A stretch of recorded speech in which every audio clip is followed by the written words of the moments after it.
Hare Krishna. So we went through this entire chapter in a Bhagavad Gita class at Slough Hindu Temple. Now in this video, let's try and get hold of the entire chapter.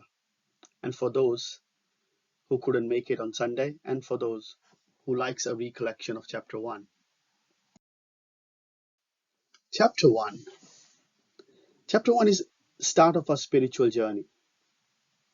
We live our life trying to achieve the material goals and aspirations. Could there be a deeper purpose to life?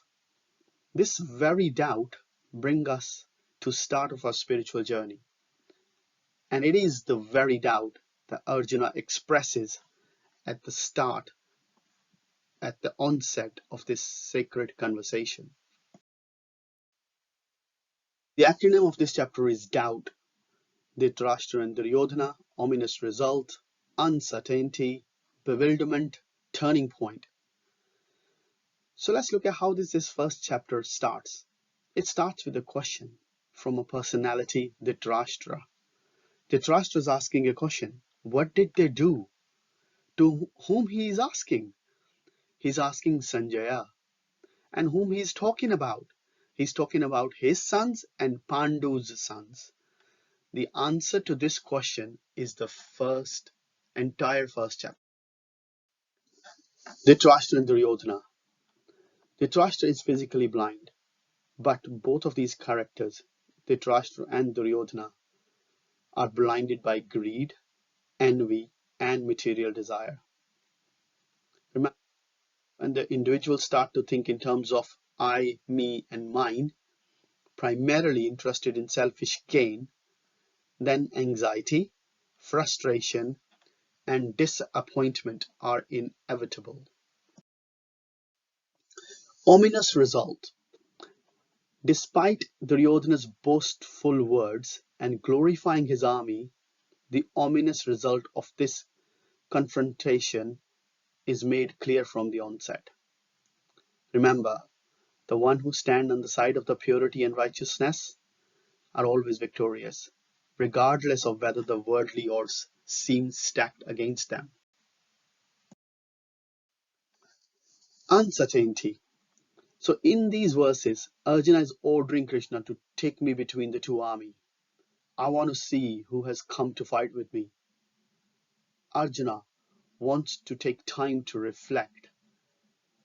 The key learning here is life may be crammed with responsibilities and pressing issues, but attendance to such demands should not be at the expense of quality spiritual introspection. Bewilderment. Arjuna is observing the entire armies of Kauravas.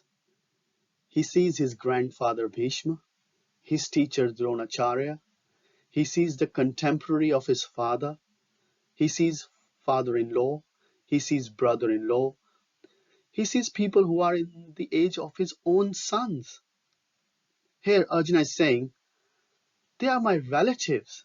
How can I kill them? He is overcome by compassion. His uncertainty intensifies and he becomes bewildered. Turning point.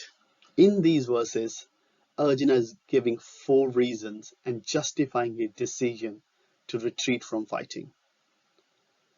Killing all of them, I can't see any auspiciousness coming to us. That's his number 1 reason. Number 2, if I kill all the relatives, whom I will enjoy the kingdom with? And number 3, if we kill all the relatives, sins will overcome us and we have to suffer for full lifetime after lifetime for temporary happiness of getting this kingdom.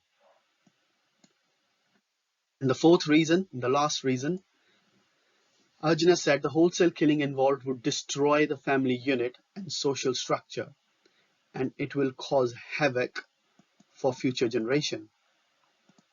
For this, O Krishna, for these 4 reasons, let's not fight. At the end of this chapter, Arjuna keeps his Gandiv bow down. He keeps the arrows down, completely disturbed and distressed. He sits on his chariot, indicating to Krishna, I will not fight. So in this way, we see the first question.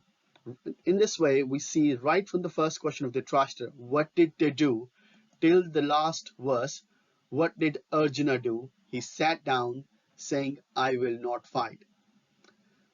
So, in my next video, we'll see the second chapter of Bhagavad Gita. Second chapter is the most important chapter. It is titled as Gita Summarized. Almost the entire Bhagavad Gita is summarized in the second chapter. And lots of philosophical points, logical points, and scientific points are there. And we need lots of intelligence to understand. It'll be fun. It'll be fun to study the second chapter. Hare Krishna.